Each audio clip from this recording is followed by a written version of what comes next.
Hello అండి. మనం next month జరగబోయే టెట్ ఎగ్జామ్‌కి సంబంధించి రోజుకొక సబ్జెక్ట్ అనేది డిస్కస్ చేస్తున్నాము. ఈరోజు తెలుగు కంటెంట్‌కి సంబంధించి కొన్ని ప్రశ్నలని మనము చూద్దాము.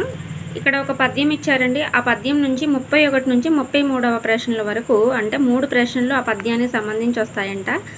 ధనము కూడబెట్టి ధర్మంబు సేయక తాను తినక లెస్స దాచుగాక తేనెటీగ గూర్చి తెరువరికీయద విశ్వదాభిరామ వినురవేమ అనిచ్చారు. ధనము కూడబెట్టి ధర్మంబు సేయక తాను తినక లెస్స దాచుగాక తేనెటీగ గూర్చి తెరువరికీయద విశ్వదాభిరామ వినురవేమ. ఇక్కడ ఆ పద్యం యొక్క మీనింగ్ ఏంటనేది చూడండి. చూసి ధనము అంటే డబ్బు, కూడబెట్టడము, ధర్మము, ఇలా ప్రతి దానికి మీనింగ్ తెలుసుకోండి. లేదు మీనింగ్ మొత్తం తెలుసుకోవడానికి మనకు 1 minute టైం సరిపోవట్లేదు అంటే ఇచ్చిన క్వశ్చన్కి ఒక మీనింగ్ చూసుకోండి. ఇక్కడ ఏమి ఇచ్చాడు? తేనెటీగ తేనెను ఎవరికి ఇస్తుంది అని ఇచ్చాడు. తేనెటీగ గూర్చి తెరువరికి ఇయ్యదా అని ఇచ్చాడు. అంటే కీయదా అనేది వాళ్ళ యొక్క ప్రాస, పద్యంలో ఉన్న ప్రాస కీయదా, అసలు ఇవ్వదా అని. తెరువరికి ఇయ్యదా, ఆన్సర్ తెరువరికి. ఇక్కడ త్యాగికి, తెరువరికి, యోగికి, విద్యావేత్తకు అని ఇచ్చాడు. ఇక్కడ ఆన్సర్ ఏంటి? తెరువరికి. నెక్స్ట్, తాను తినక కూడబెట్టు వాడిని ఏమని అంటారు? పిసినారి, శత్రువు, దయాది, వేదువరి అని. ఇక్కడ ఇచ్చిన ఆప్షన్లో ఈజీగా మనకు తెలిసిపోతుంది. మనం తినకుండా కూడబెట్టాము అని అంటే జనరల్గా మనల్ని ఏమంటారు? వాడు చాలా పిసినారి అని అంటారు. సో ఆన్సర్ వచ్చేసి పిసినారి. అది మనం పైన చూడనవసరం లేదు. నెక్స్ట్, ధర్మము దీనికి వికృతి పదము. ధర్మము అనే దానికి వ్యతిరేకం, వికృతికి వ్యతిరేకంగా ఉండే వికృతి పదము ఏమిటి? దమ్మము, ధర్మము, దమ్మము అని మళ్ళీ ఇచ్చాడు. దీనికి ఆన్సరు అసలు ఆ పద్యంలో ఇచ్చిన దానికి దీనికి నాకు తెలిసైతే అసలు సంబంధమే లేదు. ధర్మంబు అని పైన ఇచ్చాడు, ఇక్కడ ఇచ్చాడు ఏమని? ధర్మము దీనికి వికృతి పదము అని ఇచ్చాడు. అసలు క్వశ్చన్లో ఇచ్చిన దానికి సంబంధం లేకుండా క్వశ్చన్ అనేది ఇచ్చాడు. పద్యంలో ఇచ్చిన దానికి సంబంధం లేకుండా క్వశ్చన్ ఇచ్చారు. ఇక్కడ యాక్చువల్లీ ఆన్సర్ వచ్చేసి దమ్మము. థర్డ్ వన్, ఈ క్రింది గద్యాన్ని చదివి ఇచ్చిన ప్రశ్నలకు 34 నుంచి 35 వరకు ఉన్న జవాబులను గుర్తించండి అని చెప్పేసి ఇక్కడ మనకు ఒక స్టోరీ ఇచ్చారు. ఏమని? ఉదాహరణ ఒక సాహితీ ప్రక్రియ. తొలి ఉదాహరణ బసవోదాహరణ. దీన్ని పాల్కురికి సోమనాథుడు రచించాడు. సంగీత సాహిత్యాల సమ్మేళనంలో కనపడే ఉదాహరణ ప్రక్రియ తమిళ, కన్నడ భాషలలో లేదు. తెలుగులో నుంచి సంస్కృతంలోకి వెళ్ళిన ప్రక్రియ ఉదాహరణ కావ్యం కావడం విశేషం. సోమనాథుని తర్వాత చాలా కాలానికి అప్పకవియకర్త కాకునూరి అప్పకవి శ్రీకృష్ణోదాహరణం రచించాడు. పాల్కురికి సోమన చతుర్వేద సారంలో బసవలింగ మకుటములో 354 సీస పద్యాలు ఉన్నాయి అని చెప్పేసి ఇక్కడ మనకి ఇచ్చాడు. మొత్తం మనం పద్యం ఇచ్చిన స్టోరీ మొత్తం మనం చదవాలంటే ఇది చిన్నదేలే కానీ యాక్చువల్లీ ఒక్కోసారి చిన్నది వస్తుంది, పెద్దది వస్తుంది. ముందు మనం క్వశ్చన్ చూద్దాము. క్వశ్చన్ చూసి దానికి సంబంధించిన టాపిక్ ఎక్కడుందో గబగబా పెన్తో స్క్రోల్ చేసుకుంటే సరిపోతుంది. ఇప్పుడంటే ఆన్లైన్ ఎగ్జామ్ కాబట్టి మొత్తం చూడాల్సి వస్తుంది. పెన్తో టక్ టక్ టక్ టక్ అని మన దగ్గర ఉన్న బుక్లెట్తో చూడడం కుదరదు. తెలుగులో తొలి ఉదాహరణ కావ్యం ఎవరు రాశారు అని చెప్పి ఇచ్చాడు. మనకి ఇక్కడ ఆల్రెడీ ఇచ్చాడు. ఏమని? ఉదాహరణ ఒక సాహితీ ప్రక్రియ అని. తొలి ఉదాహరణ బసవోదాహరణ. తొలి ఉదాహరణ ఏమిటి? బసవోదాహరణ, మొట్టమొదటిది. దీన్ని పాల్కురికి సోమనాథుడు రచించాడని ఇచ్చాడు. మనకి ఇక్కడ ఇచ్చింది ఏంటి? తెలుగులో తొలి ఉదాహరణ కావ్యం ఎవరు రాశారని ఇచ్చాడు. ఎవరు రాశారు? పాల్కురికి సోమనాథుడు. ఆప్షన్స్ ఏమి ఇచ్చాడు? అప్పకవి, సోమనాథుడు, బసవలింగుడు, పోతన అని ఇచ్చాడు. ఆన్సర్ వచ్చేసి సోమనాథుడు. 2, ఆంగ్లం సాహిత్య ప్రభావంతో తెలుగులోకి వచ్చిన ప్రక్రియ. ఆంగ్లం అనేది సాహిత్య ప్రభావముతో తెలుగులోకి వచ్చిన ప్రక్రియ అనిచ్చి కింద ఆప్షన్స్ ఇచ్చాడు. నృత్యము, గేయము, వచన, కవిత, నవల. ఇక్కడ ఏ ప్రక్రియకు చెందినది అని చెప్పేసి ఇచ్చాడు. మనకి ఆంగ్లంలో ఆంగ్ల సాహిత్య ప్రభావంతో తెలుగులోకి వచ్చిన ప్రక్రియ అని చెప్పేసి ఇచ్చి ఇక్కడ మనకు ఆప్షన్స్ ఇచ్చాడు. నృత్యం, గేయం, వచన, కవిత, నవల అని. దీనికి ఆన్సర్ వచ్చేసి ఇక్కడ చూడండి. దీన్ని పాల్కురికి సోమనాథుడు రచించాడు.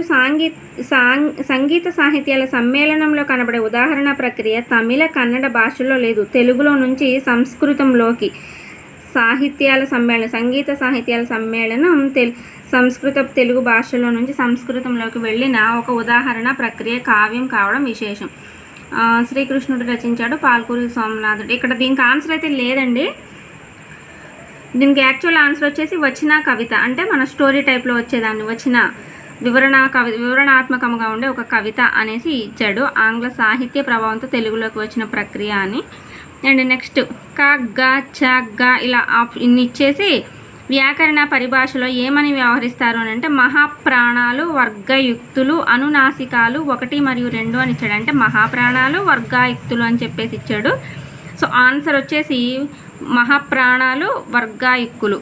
అండ్ నెక్స్ట్ కార్మిక వృద్ధులు సమాసం పేరు గుర్తించండి. కార్మిక వృద్ధులు సమాసం యొక్క పేరును గుర్తించండి. ఉపమాన ఉత్తర పద కర్మధాయ, విశేషణ ఉత్తర పద కర్మధాయ, విశేషణ పూర్వ పద కర్మధాయ, విశేషణ ఉభయ పద కర్మధాయ. ఇవి సమాసాలు అనేవి మనకు తెలిసిందనుకోండి, ఇది దేనికి సంబంధించింది అనేది మనకు అర్థమవుతుంది. దీనికి ఆన్సర్ వచ్చేసి ఆప్షన్ 2 విశేషణ ఉత్తర పద కర్మాధారయ సమాసం. నెక్స్ట్ సంక్లిష్ట వాక్యానికి సంబంధించి సరికానిది అని కర్త పునరుక్తమవుతుంది. సమమాప క్రియలు అసమాపక క్రియలుగా మారుతాయి. చివరి వాక్యంలో సమమాపక క్రియ అలాగే ఉంటుంది. కర్త పునరుక్తం కాదు అని ఇచ్చారు. సంక్లిష్ట వాక్యానికి సంబంధించి సరికానిది కర్త పునరుక్తం అవుతుంది అనేది ఆప్షన్ 1 కరెక్ట్ ఆన్సర్ అండి. అండ్ నెక్స్ట్ ఒక హల్లుకు 1 కంటే ఎక్కువ హల్లులకు చెందిన ఒత్తులు చేరితే అది వ్యాకరణ పరిభాషలో డాష్ అని అంటారు. ద్విత్వాక్షరము, సంయుక్తాక్షరము, సంశ్లేషాక్షరము ఏదీ కాదు. దీనికి ఆన్సర్ వచ్చేసి సంశ్లేషాక్షరము. నాయనమ్మ పాఠ్యాంశం ఏ ప్రక్రియకు చెందినది? వచన కవిత, బుర్రకథ, గేయ కవిత, కథానిక. దీనికి ఆన్సర్ వచ్చేసి కథానిక. ఇక్కడ 10 క్వశ్చన్స్ కంప్లీట్ అయినాయండి.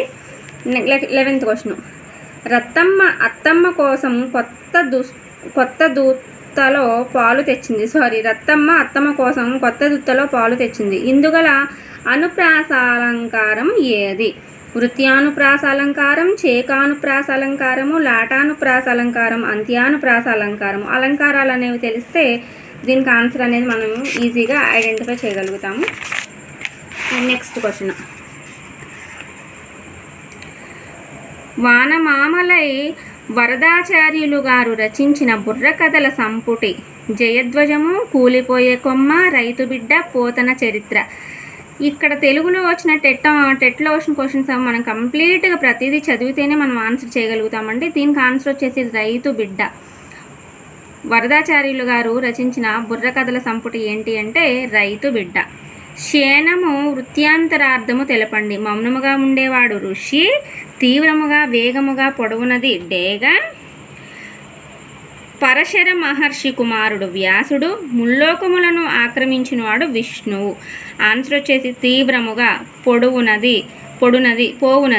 తీవ్రముగా అంటే వేగముగా పోవునది డేగ అనేది దీనికి కరెక్ట్ ఆన్సర్ అండి. ఎంగిలికి ఎక్కువ లేదు, తాగుబోతుకు సిగ్గు లేదు అనునది ఒక జాతీయము, సామెత, పొడుపు కథ, శబ్ద పల్లవము. ఇది యాక్చువల్లీ సామెత అంటండి. మనం ఎక్కువగా ఎప్పుడు ఈ మధ్య మనమైతే వినలేదు, పాత జనరేషన్లో వాళ్ళు ఒకవేళ అనేవాళ్ళేమో ఎంగిలికి ఎక్కువ లేదు, తాగుబోతుకు సిగ్గు లేదు అనేవాళ్ళంట. ఇది సామెత. పుణ్యముల్ గురు లఘువులను గుర్తించండి. ఇక్కడ పుణ్యముల్ అనే ఒక పదము ఇచ్చి ఆ పదములోని గురు లఘువులను గుర్తించమని చెప్తున్నారు. దీనికి గురువు అంటే ఏ సందర్భంలో వాడతాము, లఘువుని ఏ సందర్భంలో వాడతాము అనేది తెలిస్తే మనకు సరిపోతుంది. ఇక్కడ పుణ్యముల్ అనే పదము మనకి 8th class text book page number 54లో ఉందంటండి. అండ్ సూరవరం, దీనికి ఆన్సర్ వచ్చేసండి సెకండ్ 1. సూరవరం ప్రతాప్ రెడ్డి గారు రూపొందించిన వర్ణమాలలోని అక్షరాల సంఖ్య ఎంత? 32, 28, 44, 52. దీనికి సూరవరం ప్రతాప్ రెడ్డి గారు వర్ణమాలలోని అక్షరాలను గురించి వర్ణించినది మొత్తం మనం తెలుసుకుంటే ఆన్సర్ తెలుస్తుందండి. దీనికి ఆన్సర్ వచ్చేసి 28. ఈ క్రింది అంశాలను సరి అయిన దానిని గుర్తించండి. ఫిలిగ్రీ కళకు కరీంనగర్ పెట్టింది పేరు. తెలంగాణలో వెండి నగీషీ కళను ఫిలిగ్రీ అంటారు అని చెప్పేసి ఇచ్చి బి సరి అయినది, ఏబి సరి అయినది, ఏబి సరికావు, ఏ సరైనది అని ఇచ్చాడు. ఇది 8th class text book 8th క్లాస్లో పేజ్ నెంబర్ 38లో ఉందంటండి. దీనికి ఆన్సర్ వచ్చేసి ఏ మరియు బి రెండు సరి అయినవే. కరీంనగర్ అనేది ఫిలిగ్రీకి పెట్టింది పేరు, కానీ తెలంగాణలో వెండి నగీషి కళను ఫిలిగ్రీ అంటారు. రెండు కరెక్టే. అత్తునకు అచ్చు పరమైతే సంధి డాష్ అగును, బహుళమగును, ఆదేశమగును, ఆగమమగును, నిత్యమగును అని చెప్పేసి ఇచ్చారు. ఆన్సర్ వచ్చేసి నిత్యమగును. ఈరోజు ఎండ కాస్తోందో లేదో ఏ రకమైన వాక్యము? ప్రశ్నార్థకము, నిషేధార్థకము, సందేహార్థకము, ప్రార్థనార్థకము. అన్నీ ఇది క్వశ్చన్ చూడండి, అక్కడ క్వశ్చన్ మార్క్ ఇచ్చారు. క్వశ్చన్లోనే క్వశ్చన్ మార్క్ ఇచ్చి ఇది ఏ రకమైంది అని చెప్పేసి కింద మళ్ళీ క్వశ్చన్ మార్క్కి సంబంధించిందా అని ప్రశ్నార్థకం అని ఇచ్చారు. మనం మిగిలిన చూడవసరం లేదండి, డ్యామ్ షూర్గా ఆన్సర్ అనేది ప్రశ్నార్థకము. అండ్ 50th క్వశ్చన్ చూద్దాము.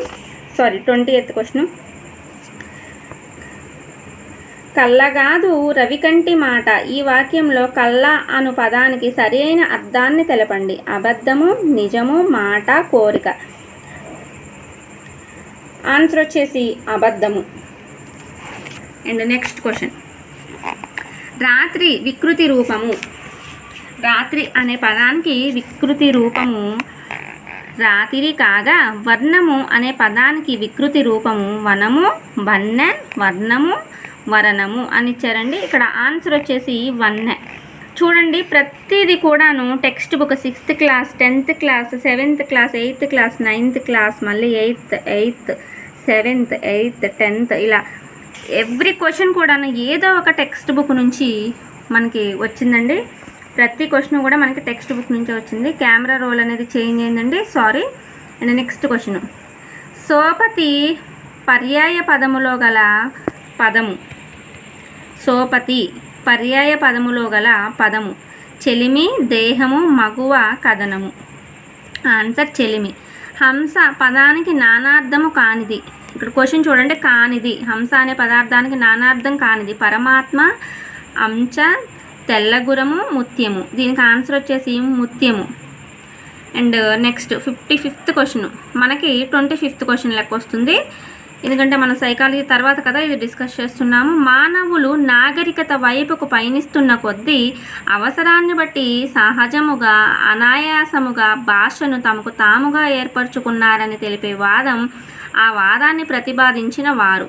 ఇక్కడ ఒక వాదం ఇచ్చారు, ఆ వాదాన్ని ఫలానా వ్యక్తి ప్రతిపాదించారు అని చెప్పేసి ఇచ్చి ఇక్కడ ఆప్షన్స్ ఇచ్చారు. అన్వయవాదము డెమోక్రటిస్, అరిస్టాటిల్. స్వభావవాదము పైథాగరస్, ప్లేటో. యో హీ హో వాదము నోయర్. ధ్వన్యానుకారణవాదము జోహన్ గ్రాట్ ఫ్రైడ్ అని చెప్పేసి ఆప్షన్స్ ఇచ్చారు. ఇక్కడ స్వభావ అంటే మన స్వభావానికి, మన పరిస్థితికి తగ్గట్టుగా మనం మార్చుకోవటము. ఆన్సర్ వచ్చేసి స్వభావవాదము Pythagoras, Plato. And 56th question. ఏ భాషా విషయంలోనైనా మొట్టమొదటగా జరిగే భాషా కార్యక్రమము పఠనము, శ్రవణము, లేఖనము, భాషణము. మొట్టమొదటిగా ఎవరమైనా కూడా ఏం చేస్తామండి, అసలు ఏం జరుగుతుంది, ఏంటి, వాట్ అనేది మనం వినడం ద్వారా మాత్రమే తెలుసుకుంటాము. సో ఆన్సర్ వచ్చేసి శ్రవణము. పరీక్షా విధానంలో అంతర్గత మదింపు బహుళైచ్ఛిక లఘు ప్రశ్నలు ఉండాలని సిఫారసు చేసినది. Mudaliar commission, Kothari commission, Radhakrishnan commission, Eswaribai Patel commission. Answer వచ్చేసి ఇవి ఉన్నాయి కదండి, అన్ని కమిషన్స్ గురించి తెలిస్తే మనకు ఆన్సర్ అనేది తెలుస్తుంది. సో దీనికి ఆన్సర్ వచ్చేసి Mudaliar commission. And next question. Electronic బోర్డులు అంటే ప్రతిస్పందించే తెల్ల బోర్డులను అనుసంధానించేది ఒక డాష్ అని చరవాణిక, పెన్ డ్రైవ్, కంప్యూటర్, చిత్రాలకు అని చెప్పేసి ఆప్షన్స్ ఇచ్చారు. దీనికి ఆన్సర్ వచ్చేసి కంప్యూటర్ అండి. విద్యార్థులు అభ్యసన సామర్థ్యాలను సాధించుటకు గాను భాషోపాధ్యాయునిచే రూపొందించబడే ప్రణాళికలో చేరనది అని చెప్పేసి సంస్థాగత ప్రణాళిక, యూనిట్ ప్రణాళిక, పీరియడ్ ప్రణాళిక, వార్షిక ప్రణాళిక అని ఇచ్చారు. విద్యార్థుల అభ్యసన సామర్థ్యాలను సాధించుటకు గాను, విద్యార్థులు వారి యొక్క స్టడీ డెవలప్మెంట్లో వాళ్ళు ఎదుగుదల అనేది సాధించుటకు భాషోపాధ్యాయునిచే రూపొందించబడే ప్రణాళికలో చేరండి. లాంగ్వేజెస్ టీచర్స్ ఉంటారు, ఇంగ్లీష్, తెలుగు, హిందీ. వీళ్ళ ద్వారా రూపొందించబడే ప్రణాళికలో ఇది లేదు అని చెప్పేసి ఇచ్చారు. ఈ క్రింది వానిలో ఏది లేదు. యూనిట్ ప్రణాళిక అనేది ప్రతి లెసన్కి తెలుగా, హిందీయా, ఇంగ్లీషా, మ్యాథ్సా, సోషల్, సైన్స్ అని ఉండదండి. ప్రతి లెసన్కి యూనిట్ ప్రణాళిక ఉంటుంది. పీరియడ్ ప్రణాళిక ఎవ్రీ లెసన్కి ఉంటుంది, ఎవ్రీ పీరియడ్కి ఉంటుంది. వార్షిక ప్రణాళిక ఎవ్రీ ఇయర్కి, ఎవ్రీ మంత్లో, ఎవ్రీ వీక్లో, ఎవ్రీ డేలో ఏది చెప్తున్నాం అనేది వార్షిక ప్రణాళికలో ఉంటుంది. సంస్థాగత ప్రణాళిక అనేది ఒక నార్మల్ భాషోపాధ్యాయుడు, లాంగ్వేజ్ టీచర్ అనే ఆయన రూపొందించిన దానిలో ఉండదు. సో ఆన్సర్ వచ్చేసి సంస్థాగత ప్రణాళిక. అండ్ 60th క్వశ్చన్, మనకి 30th క్వశ్చన్. క్రింది మొదటి వరుసలోని అంశాలతో సరిపోయే రెండో వరుసలోని సంబంధాల అంశాలను గుర్తించండి అని చెప్పేసి ఇచ్చాడు. ఇక్కడ ఈ క్వశ్చన్ అనేది 2018లో మనకి ఎగ్జామ్లో అడిగారంట. పేజ్ నెంబర్ 241, 249 ఈ బుక్లో ఉందంటండి. బీఈడీ అండ్ డిఈడికి సంబంధించిన బుక్లో 2018 బుక్ 18 ప్రింటెడ్ బుక్లో పేజ్ నెంబర్ 241 to 249లో ఈ సబ్జెక్ట్కి సంబంధించిన పేరా అనేది ఉందంట. మొదటి వరుస రెండవ వరుసకు సంబంధించి అంశాలను గుర్తించమని ఇచ్చారు. డాల్టన్ పద్ధతి, కృత్యాధార పద్ధతి, క్రీడా పద్ధతి, ప్రాజెక్ట్ పద్ధతి. ఇక్కడ ఇచ్చిన ఈ పద్ధతులకి ఈ పక్కన ఇచ్చిన రెండవ వరుసలో ఇచ్చినవి ఏది ఒకదానికి సరి అయినది అనేది మనం చూసుకోవాలి. క్రియలు, అన్వేషణ ప్రయోగాల ద్వారా అభ్యసనము, సహజ పరిస్థితులలో నిజమైన సమన్వయ అభ్యసనము ద్వారా అభ్యసనము, విద్యార్థులు తమ శక్తులు, ఆసక్తులు, అభిరుచుల మేరకు సాగించే అభ్యసనము, స్వేచ్ఛాపూరిత వాతావరణంలో విద్యార్థుల సహజాతాలను వినియోగించుకోవటం ద్వారా అభ్యసనము. ఇక్కడ మనకి కొంతమంది వాళ్ళు ప్రవేశపెట్టిన పద్ధతులను ఇచ్చారు. ఇక్కడ కొన్ని సెంటెన్సెస్ ఇచ్చారు. ఈ పద్ధతులు ఈ వాక్యాలకి సరిపోతున్నాయా లేదా అనేది మనకి ఇక్కడ కింద ఆప్షన్స్ ఇచ్చారు. దీంట్లో మొదటిది మొదటి డాల్టన్ పద్ధతి అనే దానికి ఆన్సర్ వచ్చేసి సహజ పరిస్థితులలో నిజమైన సమస్య అధ్యయనం ద్వారా అభ్యసనం చేయడం అనేది ఆన్సర్. అండ్ సెకండ్ వన్ వచ్చేసి కృత్యాధార పద్ధతి. కృత్యాధార పద్ధతికి ఆన్సర్ వచ్చేసి క్రియలు, అన్వేషణ ప్రయోగాల ద్వారా అభ్యసనం జరుగుతుంది అనేది కృత్యాధార పద్ధతి యొక్క సెంటెన్స్. అండ్ క్రీడా పద్ధతికి ఆన్సర్ వచ్చేసి స్వేచ్ఛాపూరిత వాతావరణంలో విద్యార్థుల సహజాతాలను వినియోగించుకోవడం ద్వారా అభ్యసనం జరగడం అనేది third one. And next project పద్ధతి అని ఇచ్చారు. ప్రాజెక్ట్ పద్ధతికి ఆన్సర్ వచ్చేసి సహజ పరిస్థితులలో నిజమైన సమస్య అధ్యయనం ద్వారా అభ్యసనం జరగడం అనేది ఆన్సర్. సో ఈ టోటల్ ఇచ్చిన వాటిలో ఆన్సర్ 3, ఆప్షన్ 3 అనేది కరెక్ట్ ఆన్సర్ అండి. ఇక్కడికి తెలుగు కంటెంట్కి సంబంధించి 30 క్వశ్చన్స్ అనేవి మనం కంప్లీట్గా చెప్పుకున్నాము. ఈ వీడియో మీకు నచ్చినట్లయితే లైక్ చేయండి, షేర్ చేయండి. మన ఛానల్ని ఫస్ట్ టైం చూసుకున్నట్టయితే మన ఛానల్ని సబ్స్క్రైబ్ చేసుకోండి. ఒకవేళ తెలుగు కంటెంట్కి సంబంధించి మరిన్ని ప్రశ్నలు కనుక మీకు అవసరము, నిజంగా మీకు అవసరం అని అంటే ఇప్పటివరకు నేను ఒక్క క్వశ్చన్ కూడా తెలుగు కంటెంట్కి సంబంధించింది పెట్టలేదండి. నిజంగానే ఇది మీకు యూస్ఫుల్గా ఉంది, పర్వాలేదు, మాకు చదవడానికి పనికొస్తుంది అని అంటే నాకు కామెంట్ సెక్షన్లో కామెంట్ చేయండి. నేను మరిన్ని తెలుగు కంటెంట్కి సంబంధించిన వీడియోల్ని అప్లోడ్ చేయడానికి ప్రయత్నిస్తాను. Thank you.